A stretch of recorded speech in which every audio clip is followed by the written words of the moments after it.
All righty. Well, hello, everyone. Thank you for joining us for the October IFT Network TV Upfront.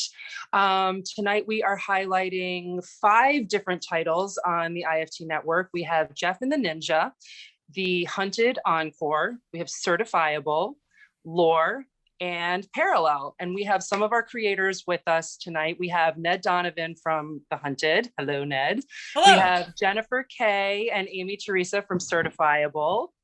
We have Poonam Basu from Parallel. Hello. Hello. And Natasha Goss. Hello, how are you?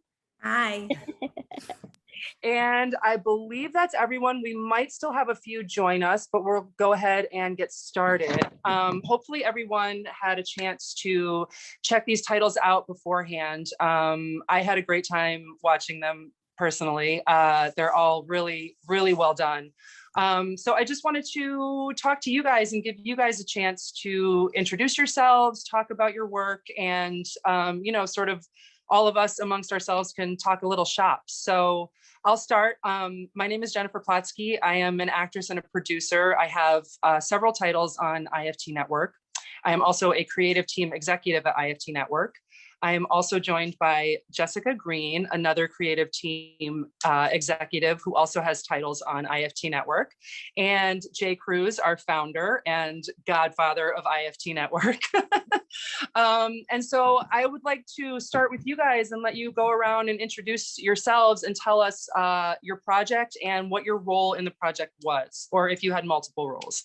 Ned, do you want to start? Sure. Hey, y'all. I'm Ned Donovan. I am the creator, writer, one of the lead actors, producer, editor, colorist of The Hunted Encore. The Hunted Encore is an action comedy rock musical mockumentary about New York City vampire slayers. And we are actually a spin-off of the longest running web series on the internet, which is called The Hunted, launched in 2001. In 76K in Real Player pre-YouTube. And there are spin-offs of The Hunted all over the world. We happen to be the first musical spin-off. The general pitch of the show is Buffy meets cops, and we said, what if it was Glee meets Buffy meets cops? And that is our show. I am historically an actor who kind of got into the indie content game because I wanted to make stuff I wasn't seeing. And I am a filmmaker, but also I'm very heavily involved in the podcast world. I make a lot of fiction podcasts. I do a lot of work in like scripted audio fiction in the podcast world. And my flagship show outside of The Hunted Encore is 6 professional voice actors playing a Dungeons and Dragons campaign that's edited to feel like The Lord of the Rings. Nice. That's me. Awesome. Thank you, Ned. Jennifer K., I'd love for you to go next. Oh, sure. So my name's Jennifer M.K. I am based out of Philadelphia. I am the writer, producer, kind of like Ned said, director, actor, editor of Certifiable Series, which I produce and co-star in with Aimee, and she'll get to herself. But I played Lex, one of the leads. We wrote this kind of because Aimee and I had worked together for a really long time, and we kept getting roles that were not, great for women. We were always a co-star, always like the tag along to like the romantic lead, like the leading man or whatever. So we wanted to do something that kind of was completely outside of that, and that was just women. And so when writing the series and when casting the series, it was really important to Aimee and I that we cast mostly women. So whatever role we could make a woman, we made a woman. So most of our crew, we're like 50-50 men and women on the crew. Most of the cast is women. And so we've been doing this for a while. This is our first season, is out on IFT. And we're actually filming our second season right now. So we're really excited. We're right in the middle of all of the craziness. So wonderful. Congrats. Thank you. And Aimee, do you want to go ahead and introduce yourself? Sure. Hi, I'm Aimee Theresa. I am involved in Certifiable with Jen. I am a producer and actor, and same type of thing, kind of just doing all the little things that we need to do, like deal with locations, scouting, crafty, all of the stuff that just has to happen on the day that we're shooting, scheduling stuff. We have like lots of all of the background stuff kind of involved in. And yeah, just to reiterate what Jen said, we've been working together for a while. I am also a writer. I've done written a couple short films. I've just written a feature-length film that I ended up shooting over the pandemic with Jen. She was involved in that too. And that was a challenge. So but same thing. Very interested in trying to create my own content and trying to create characters that I was interested in playing. That was kind of what Jen and I talked about, and just we wanted to do something fun. And that's kind of really where it came from. And yeah, we're into season 2, filming season 2 right now. So it's pretty crazy. Excellent. That is excellent. Okay, great. So let's move on to Poonam. Would you like to introduce yourself? Sure. Hi, everybody. I'm Poonam Basu. I'm one of the creators of Parallel, and Natasha is here as well. She's also one of the creators. I directed the series. I wrote 4 of the episodes, and I edited 3 of the episodes, and I'm in it. And Natasha is one of the actress as well. I'll let her talk about her stuff. But yeah, we actually created, it's actually a bite-sized thriller series, but we shot it all on Zoom in the middle of quarantine. And just like so many of us, we were just hungry to get out there and create. And there was a lot of Zoom stuff coming in. Like I was doing so many Zoom performances, but I had my own ideas for how I wanted them to go. And there were things that I felt like were underutilized with the medium. I mean, it's very limited, but I was like, but it doesn't have to be that limited. And I was like, let's add a score, let's do some sound design, like, and yeah. And so we created this Parallel thing. And yeah, Tosh, you want to say some stuff? Yeah, some stuff. Hi, I'm Natasha Goss, and I am, yes, the second third. There's 3 of us on Parallel. And the 3 of us created this series during the pandemic, as Poonam said, because we really were itchy to be creative. But of course, no one could see anyone. And I really was shocked at the amount of quality we were able to achieve on Zoom, because we didn't just shoot sort of Zoom, Poonam edited, like she said, most of the episodes and really made it like it wasn't shot on Zoom. So we didn't have craft services, and we didn't have a DP, and we didn't have lighting or sound or anything. It was just the 3 of us. And then some people came in post, obviously music. Scott Friedman was brilliant with the music. So I co-created, wrote 1 episode, and was one of the stars in the show. And it was a pretty incredible experience. And I'm really proud of what we were able to achieve in bite-sized format. Excellent. Thank you. And I see that we are also joined by Jeremy Abbott. Hi, Jeremy. How are you? Hello. Good. How are you? From Jeffy Ninja. Thank you for being here. Do you want to introduce yourself and your show? Yeah, sure. So yes, I'm Jeremy. Sorry, I came in a few minutes late here. So Jeffy Ninja is just this crazy sitcom idea that I had a few years ago. By few, I mean like 15. And my best friend and I have been making films together for even longer. And we kind of had this grand idea of a web series back in like 2006 of this ninja or a guy who gets a ninja for a roommate.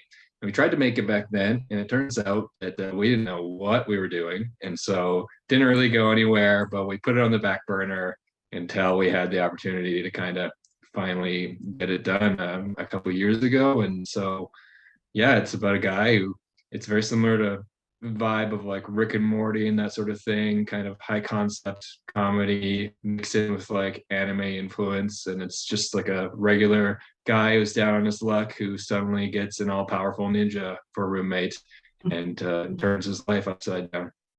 The age-old tale. Yeah, exactly. You've heard it 100 times. Exactly. Sorry we're so unoriginal, but it had to be done. That was, that's something, it's an interesting thing you say, because as I was watching these, I thought that was my exact thought on each of these titles, was that they're all so unique. Like even some of them started out a certain way and you thought it was going in one direction. And then I was completely surprised by all of them, which was really, really, really cool and fun to watch. So kudos to all of you for doing that. Cause I people that write and create on that level, I bow down. So congratulations, all of you. So I have a few questions for all of you, and we can just sort of go down the line and talk about each of these. And if anyone has questions for each other, or if anyone in the audience has questions, please, use the hand raise function, or throw it in the chat, whatever you'd like to do. I'd love to just get this to be a discussion for all of us. So one of the things I love about IFT Network is that it really is championing indie creators. And all of us know how difficult that can be, and all of the challenges that go along with that. And truly, I think that indie creators are just heroes in this industry, because it's like you have an idea, you set out to make it, and it's expensive, it's difficult, there are always logistical issues. I have found as a producer, most of the time, all of them stem from money, all of the issues stem from money. But specifically for your productions, I'd love to hear, outside of that, like, what were some of the challenges that you faced? I mean, obviously we know, it's hard to wear multiple hats, it's hard to get financing, but was there anything specifically in each of yours that you found to be particularly challenging? Ned, do you want to start? Sure. We made the Hunted Encore in 2016 and 2017 respectively for each season. And we shot, in our first season, we shot a 40-minute show in 2.5 days. And then in season 2, we shot a 50-minute show in 3.5 days. And part of that is built on, like, you don't know what you don't know. So, like, if you know that's a bad idea, you'll never try. Right. And so what was particularly challenging really for us was that because the show is shot as a single camera vibe, and it's not single camera, right? Like, we had multiple cameras, we had multiple takes, and we did a lot of work in editing to find the exact frame matchups where no one notices that we're cutting and things like that. And in doing all of those things, like, one of the big challenges on set was to have a second AD who was able to be like, we can't use that take ever. So, like, you have to go again, because if we got to the editing room and those frames won't line up, like, we'll never be able to make the show that we made. And so a big challenge for us was really figuring out, we were saved by music. You don't have to worry about sound when you're just singing along to a soundtrack. So, like, half of our show doesn't have sound issues because it was in a studio, which is like something I'm going to hold on to forever. I will only make musical indie films because it's way better. And part of it is, like, we had a lot of challenges in just making sure that the concept works, because the concept is so weird that if we don't believe in it, then it's not going to translate to an editing room. Right. Interesting. Wow. That's so most of the show is 2 takes at most, because we didn't have time to do more. And it's an amazing concept, by the way. I remember Thank you. Ned and I sat beside each other at New Jersey Web Fest a couple years ago. 2019, and, your screening blew me away. It was definitely my favorite musical web series I've seen. So I'm glad that you've kept going. Well, we greatly appreciate you listening. We hope to make more. I hope you do. Same here. I started watching it and I was like, oh my God. And then it just kept going. I was like, oh my God. It's fantastic. It's a weird show. I'd tell people to not watch it without a bottle of wine. But weird is great, so bravo. Thanks. The certifiable ladies, what did you find challenging about making the first, even maybe now as you're in season 2? So season 1, I wrote specifically to shoot in only 2 locations. So I was kind of going into it knowing I didn't have any money to do this. And how are we going to do this on weekends? Because, we all work full time. So how are we going to do this in between times? So with season 1, I made it simpler, I guess you'd say, right? And we were able to shoot that in 10 days. And so obviously the biggest challenge is the time and the money that you're putting into this, because it takes a lot.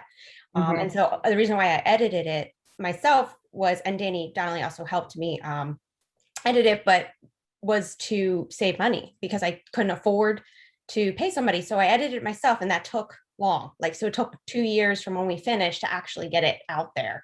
So that was our biggest challenge for that. Now, season 2, we're running into a lot of challenges because we are taking it to the next level. We're now getting out of the mental institution. So we're in all different kinds of different locations. And then there's also, because we have the delirium in the real time, it's like we're now in a bar filming delirium in real time, and we're, you know, in the streets filming delirium in real time. So it's like we have to film the same scene in both worlds, essentially. Right, So right. we're running into a lot of issues with that, and like losing locations. We lost our one big location for our mental institution, so we got to try to scramble to come up with our next one before December. Yeah. So it's just, you know, juggling all of the things with no budget. And then the biggest thing, which I'm sure a lot of people can, you know, relate to this, is marketing. Is like, how do we get out there? How do we get people to watch this? Because we're good. It's good. We like it. We think it's funny. People like it, but nobody knows we exist. So I think overall, out of all of the other challenges, I think for me, that is the biggest challenge and the most stressful challenge that I still face. I really just don't know how to get out there.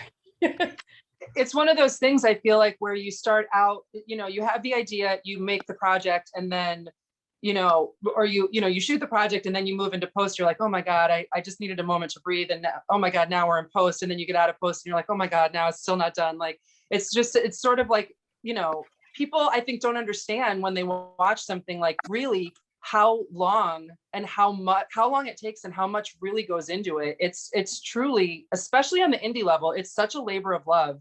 And when people say passion project, that is exactly what it is. Like, it's your passion and your time and your energy and your money a lot of times that goes into it. So I totally, I feel for you and I understand that. But, you know, I think the greatest thing is that you just keep going. It's like when you lose your location, you know, that's, as an indie creator, like, you just pivot and you figure it out, because it's like you've come so far. So, you know, the only way out is through.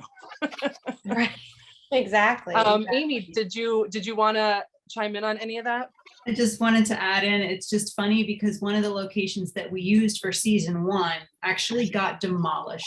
So it doesn't even exist anymore. Wow. Yeah. Oh my God.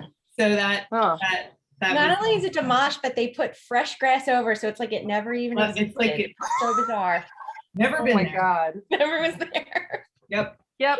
That's definitely that's a challenge.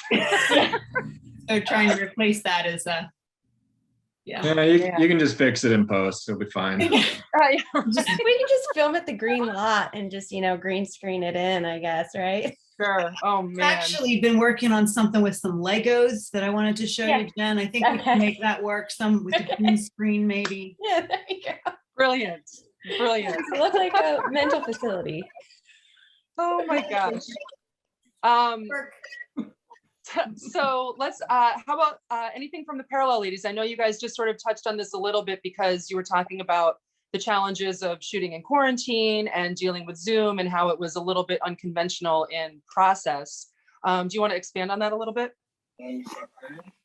Yeah, sure. I mean, it was interesting to see like how from episode 1 to episode 6, like the way it kind of progressed. We definitely started getting more and more ambitious as we went forward. I was actually going to talk about how, you know, just coming up with the concept. Like, we wanted to make it bite-sized so that it was like easily accessible and easily consumable. You know, their Zoom fatigue became like a really big thing at the end of the year. So we were like, as we were creating this, we were like, oh God, we can't make it too long. Like, people are not gonna watch, you know? And so we were like, how do we keep it like, this is the best time? We want it to be about 3 or 4 minutes. Like, how do we do that? But we still progress across the season to like build upon each episode, but it's like parallel. So that was really tricky, but I feel like we were able to do it, even though it's like so tiny. So I was really proud of how we were able to kind of like create a simple enough story that we were able to like build upon. But that was tricky. Yeah, I believe it. And I love that it was a surprise. You know, the concept, there were so many Zoom things, like you said, that came out during the pandemic because, you know, what else could we do? But yours was really unique in that sense, like the way that you wrote it, the way that you shot it, it was really well done.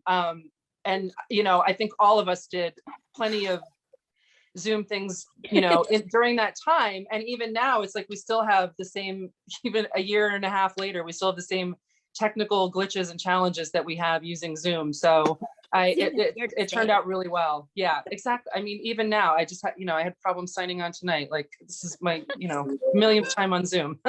It's the new, I was trying to find parking. internet issues. Yeah, I think for me, definitely shooting in my home with my son and my husband and my parents and everyone in one house, and doing a horror and being like, guys, I'm gonna scream like 100 times and you're just gonna have to deal with it. You know, that was definitely challenging. And, you know, in the beginning of quarantine, there was like nothing going on, and we were all like, that's all we had was parallel. And then as it grew and progressed, you know, stuff kept coming in, and then really trying to hone in, because like I said, it was mainly a 3-person show, our other partner, Ebony Wims. But for Poonam, I mean, she wrote most of the episodes, she directed all the episodes, she edited the episodes, she acted in the episodes, you know. I think it was hard because we were such a skeletal team. Yeah. So I think that was the biggest challenge. But as soon as we got really good at the delegating and getting good at what we knew was our role, and when we got real clear on that we wanted it bite size, I think that then everything just started falling into place, one after the other. And then the revelation of our final episode, you know, we got super, super excited. So that's awesome. And I think it's great that it was really smart to, you know, do it in a sort of bite-size, you know, format, because, you know, during the pandemic, it's like everybody, the attention spans started to sort of shorten. And so I think it's great because they are bite-sized, and you can just, like, you know, boom, boom, boom, boom, boom. And it's, you know, it's satisfying. So I think we had all the time in the world, but yet if someone sent me something to watch that was 15 minutes long, I was like, I'll do tomorrow, you know. So we talked about it, and we were like, how do we get as much juice into 3 minutes as we possibly can? So that was a challenge, you know. Yeah, it was a challenge. Definitely. I love it. Jeremy, how about you? What were some of the challenges on Jeff and the Ninja? I think an easier question would be what weren't challenges. But, definitely the first big one was the fact that I live in a different city than John, and we decided to produce it where we grew up, which is where he lives, in like the middle of BC.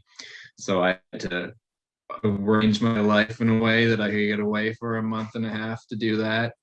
And then it was our first like big production. Like everything else we'd done before then had just been small scale, just shorts for fun. Maybe like, I think I had a 12-person crew once, was the biggest I had. And so we went from that right into like a 60-person production.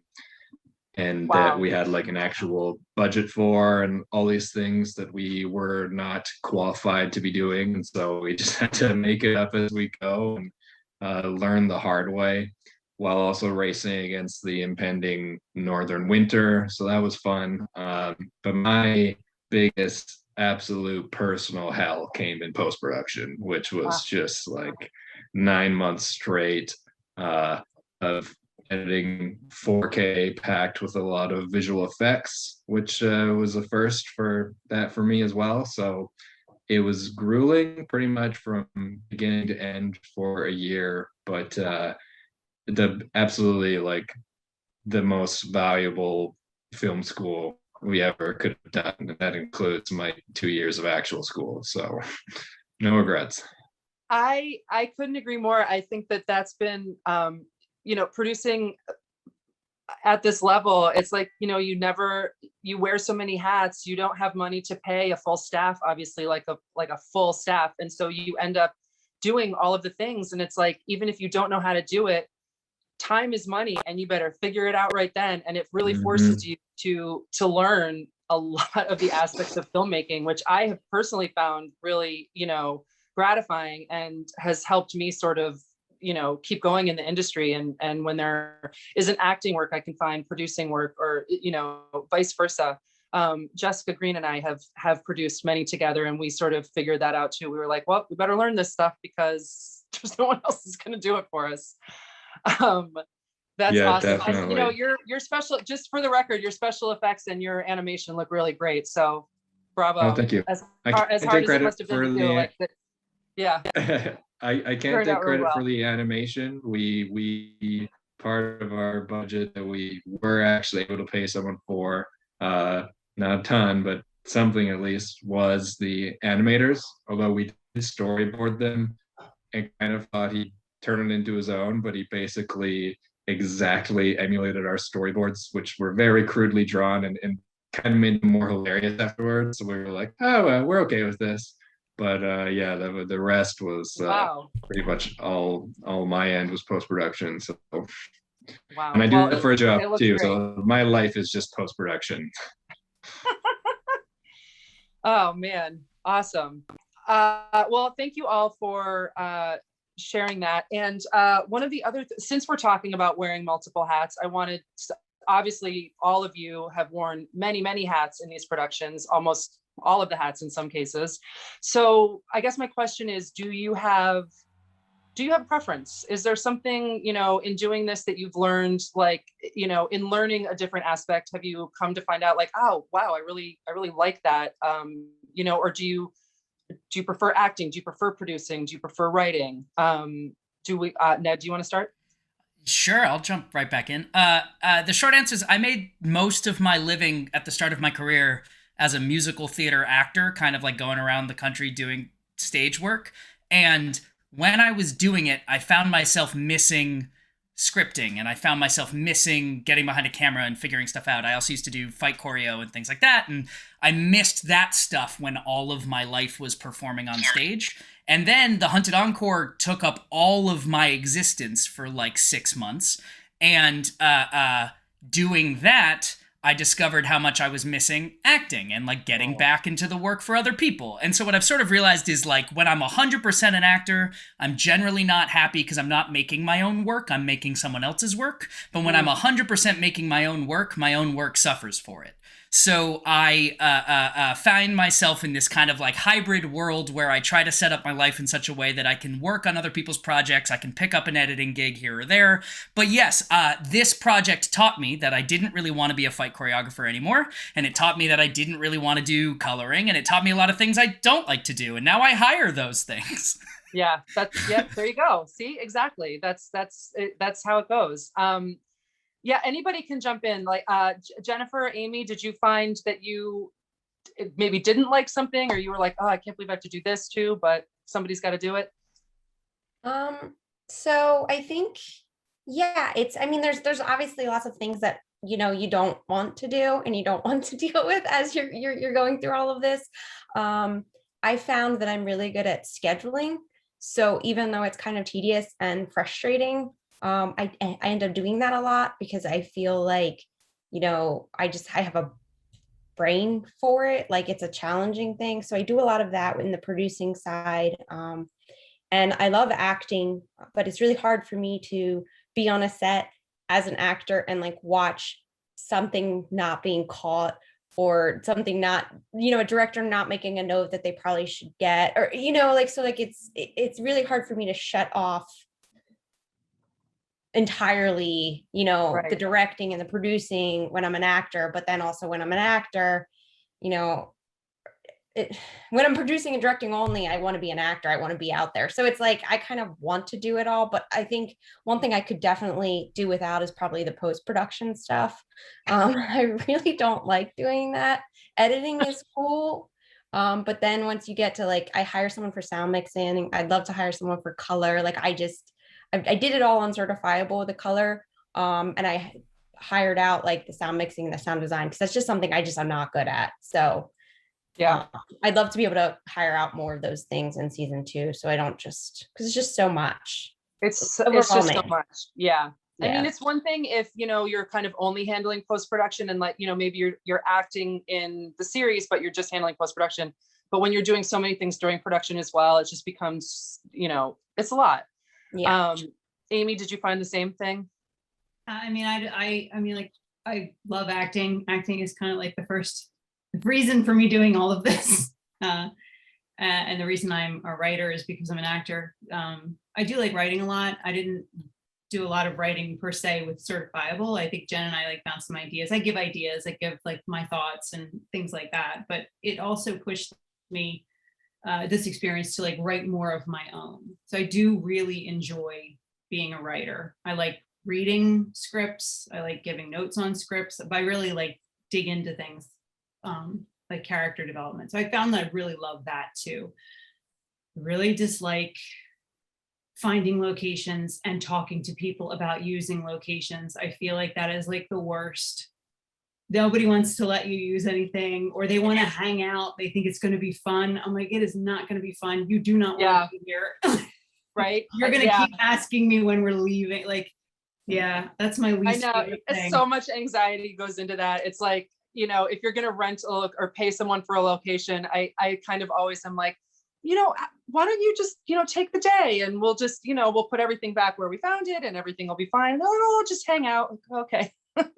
This is going to be 12 hours and you're going to be, oh, what are you doing with that? And where are you moving that? So yeah, I understand. There are aspects of production that are just sort of undesirable, but. And one thing I forgot to mention that Aimee and I both hate doing, and it's ordering the food and figuring out the food while you're like acting and producing. And then it's like, well, somebody's got to order food. Like, oh crap, now we got to figure, like to just stop everything that's going on to try to figure out the food is just.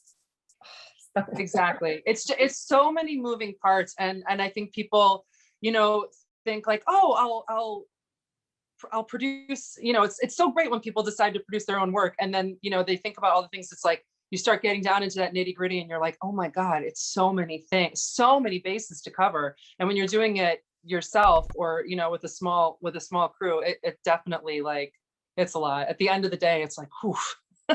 And the ripple effects too. Yeah. But it makes it so much sweeter when you find like that perfect team member to come in and like help you.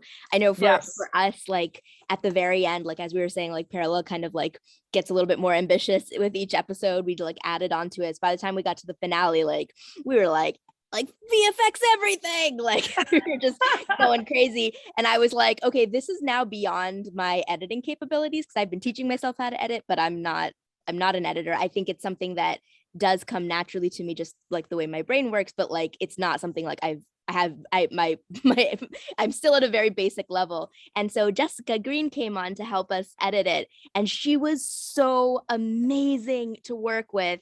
Shout out to Jessica Green. I love Jessica. She was like a breath of fresh air. Like it was just like, oh my God, we did this thing, like help us. And she was like, I got this. I know what you mean. That's always she like understood Poonamese somehow. Yep. Like demo reels. It was a pleasure working on your show for sure. Demo reels for actors.com, one of our sponsors. Holla. Yes. Look, I'm just mad I didn't know Jess. Oh man, go to Jessica. I didn't know Jess Green existed until after I finished the Hunted Encore. But someday I will hire you, Jess Green. We'll come back around, Ned.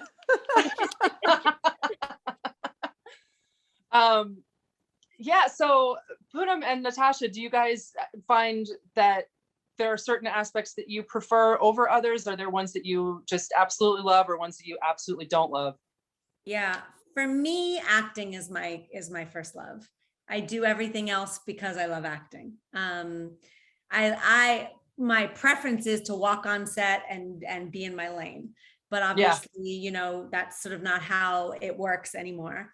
But my other true love, I think, is collaboration. And that was my favorite part. I'm not necessarily a writer per se, but I love coming up with concepts and ideas and characters and I love the collaboration process when the three of us would sit together and be like, and then what happens? And then this, and what if this could happen? Like, I really love the creation. It's the pen to paper or, you know, finger to computer that I sort of get a little crazy about, but Poonam was amazing at always encouraging the other, you know, me and Ebony to really put it pen to paper. So that became our production company, Pen to Paper. So we're all encouraged to write, but definitely my heart is, I'm an actor. Love it. Love it. But when she does put pen to paper, Tasha's an amazing writer. She wrote episode 4, which is one of my favorite episodes. But then again, I'm the director, so I keep saying everything is my favorite episode. So of course. But episode 4 was very special. It's a different type of horror than the other ones, and I really, really loved it. Tasha did a great job writing it. For me, acting is also my first love. I think for everybody, I think Ned said it best, actually, though. Like I definitely feel that way right now. I just finished a feature that's being shopped around, and I am directing another short film that's coming up next month. But in the middle of all of that, I'm like, oh, I really, really, really miss acting. I want to go back to acting. But then when it's all acting all the time, then I'm like, gotta make my own work. I have things to say. Like, right? Exactly. So I definitely do the same little dance that you were talking about.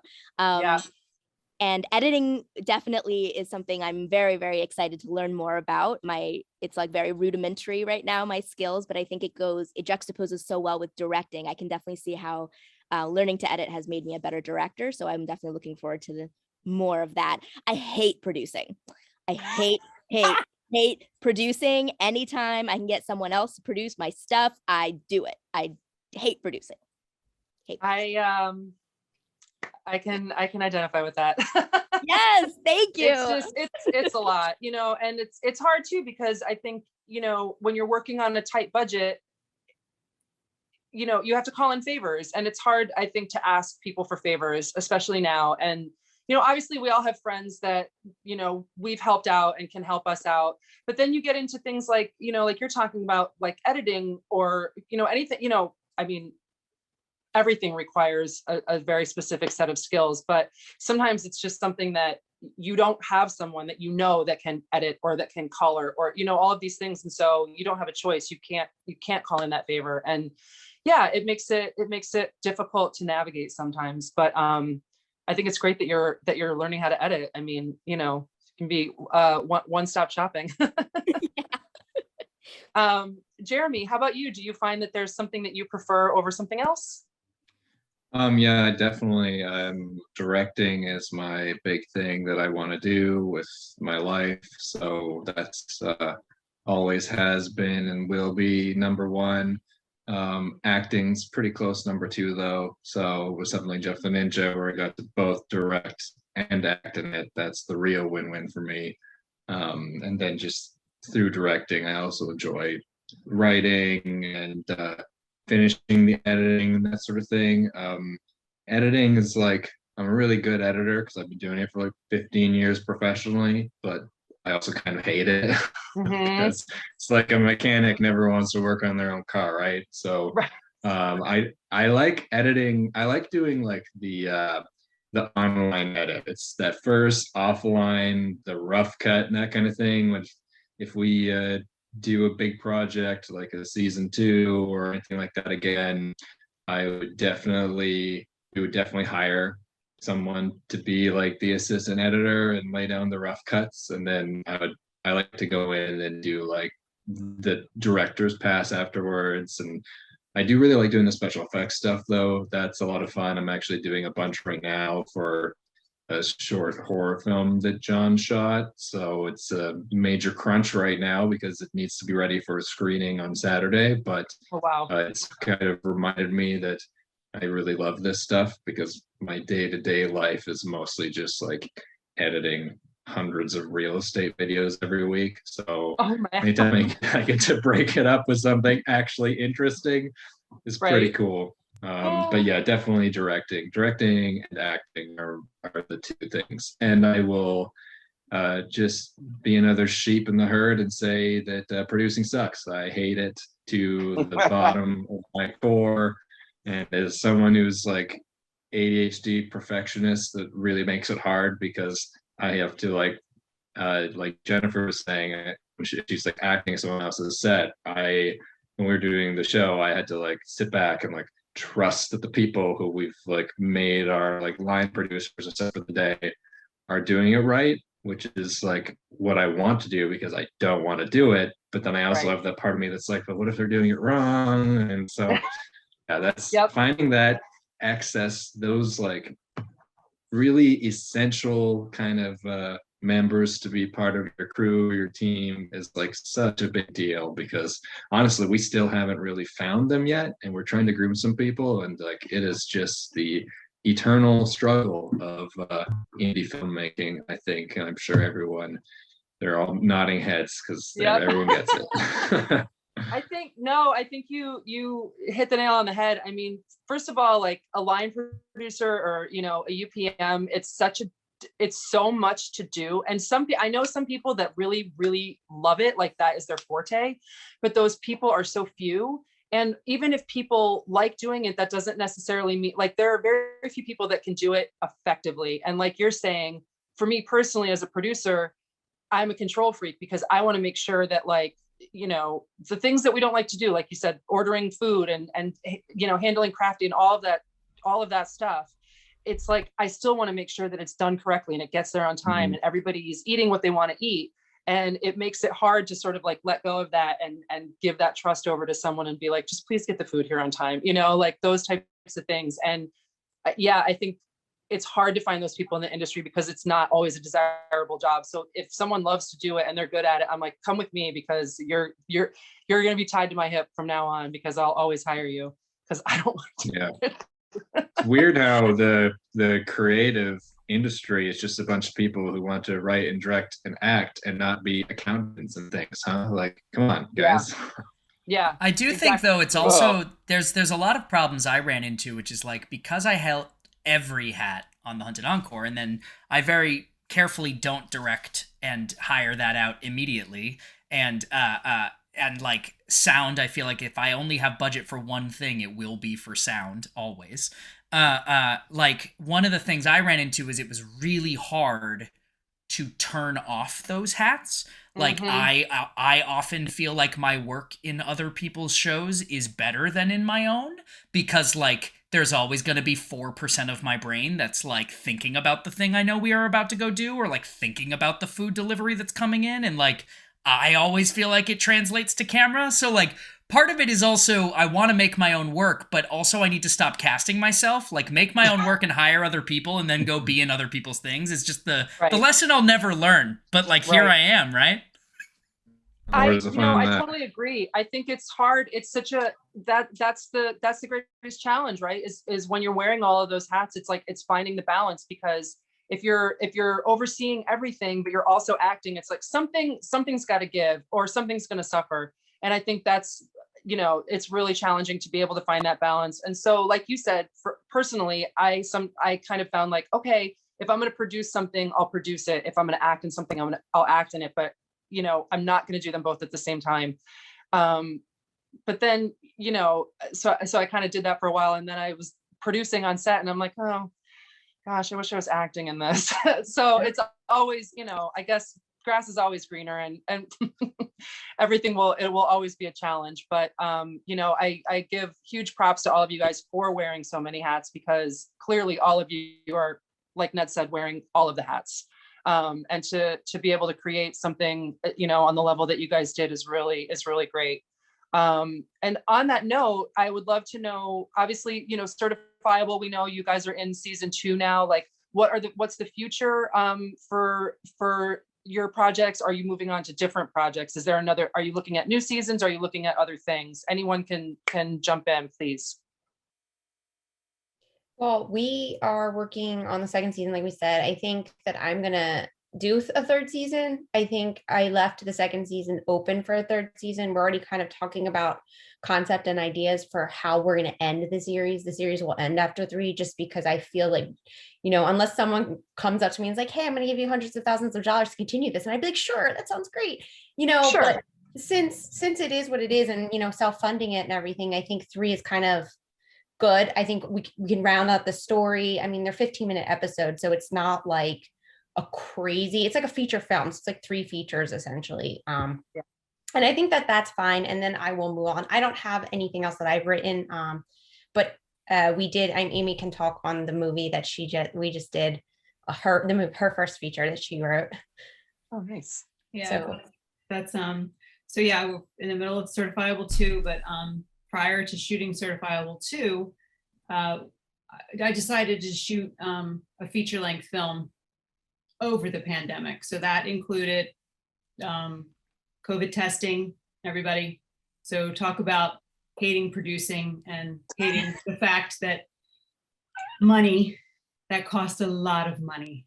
And I should have waited, but I didn't want to. So I did.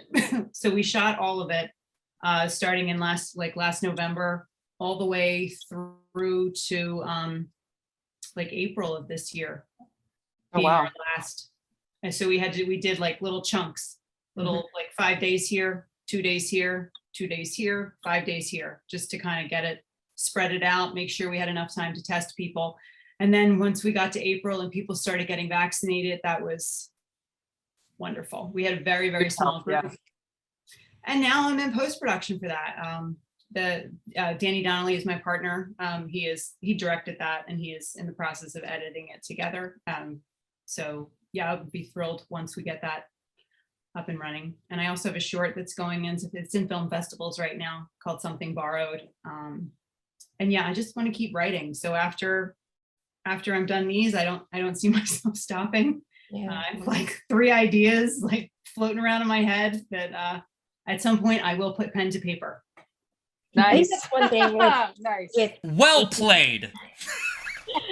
I think that's one thing with Aimee and I, the reason why we work so well together is because we're always cooking up the next scheme of what we're going to do next. So there's always something on the burner, which is why we did Certifiable season 1, and then we go to her film, and then we come back to Certifiable, and we kind of just like bounce back and forth, and always just producing and making stuff because we just love it, even though it's really stressful. Oh, it is. It's a labor of love. But yeah, seriously, bravo. Keep going. Keep it coming. Ned, how about you? What's up?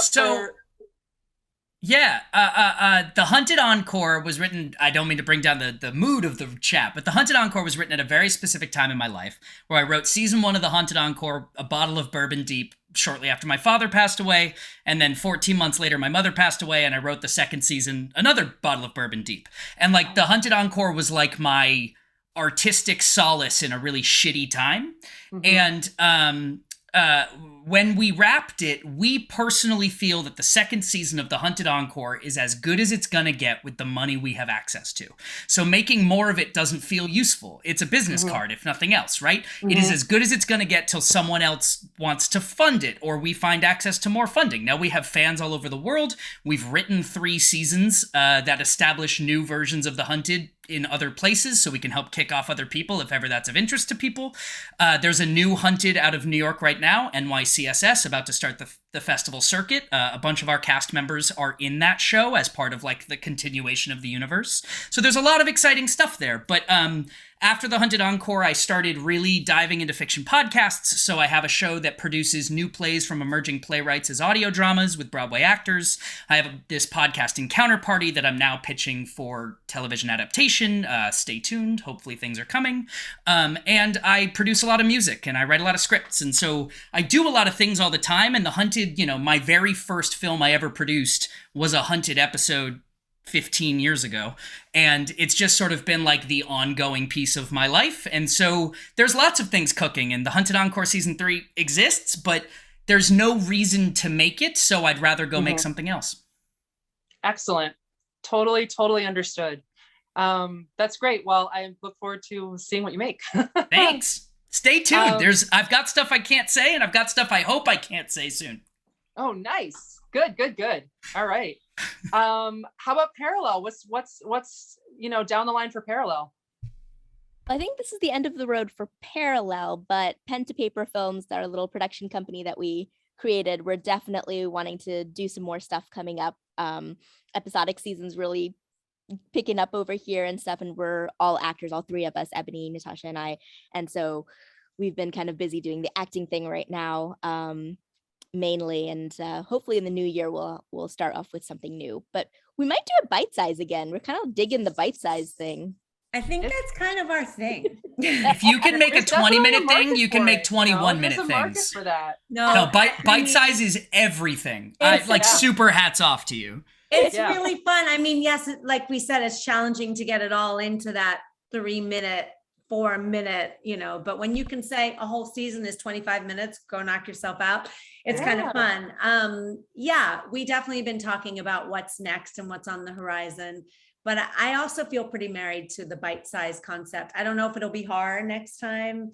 Not sure. We're cooking. But yeah, All right. acting focused as of now, and in the new year, definitely back to putting pen to paper. Great. Adam, Well, One more time. One more full time. circle. Well, yeah, keep it cooking. Jeremy, how about you? So yeah, I mean, our big dream with Jeffy Ninja is to turn it into a half-hour TV or streaming format. And so the web series, as it is, we did it in a way where it's like, if the opportunity arises that we can continue it as a web series, we will. Pretty difficult for a number of life factors. Like we talked about losing locations. Well, we shot it in John and his wife's house, and they now have 2 kids and have completely renovated. So one of the big factors there is that we would need to rebuild that location externally because it's just absolutely not usable now, and stuff like that. So we have a pitch deck that we're nearly complete now that will be going out to networks, that sort of thing. We have some interested producers who are going to kick it around for us and help us kind of refine that. And then we do have some kind of plan B stuff where it's like, we're gonna age out of the roles sooner rather than later. So we had a point where like, okay, it's not gonna go with the TV thing. How can we finish the story and kind of take what we imagined would be like the big finale of TV season 1 and turn it into like the web series overall finale. So we're definitely kicking some kind of ideas around there, but our main focus right now is trying to get more eyes on what we've done to build traction, and then just have the best possible pitch we can have in our pocket to get it out there and try and get it adapted the way we've always dreamed that it would be. That's amazing.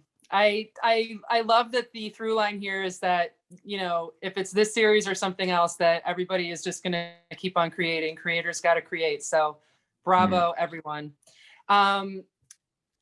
If no one has any other questions or comments or anything, I think we can go ahead and wrap up. Jay, did you want to say anything? I did. I wanted to first say happy Halloween and thank you all of you for participating tonight. I love producing, but that's just because I'm not an actor or a director. I absolutely love creating experiences, and that's one of the reasons why I love producing. But you guys are also not just writers and directors and all those other wonderful things that you guys listed.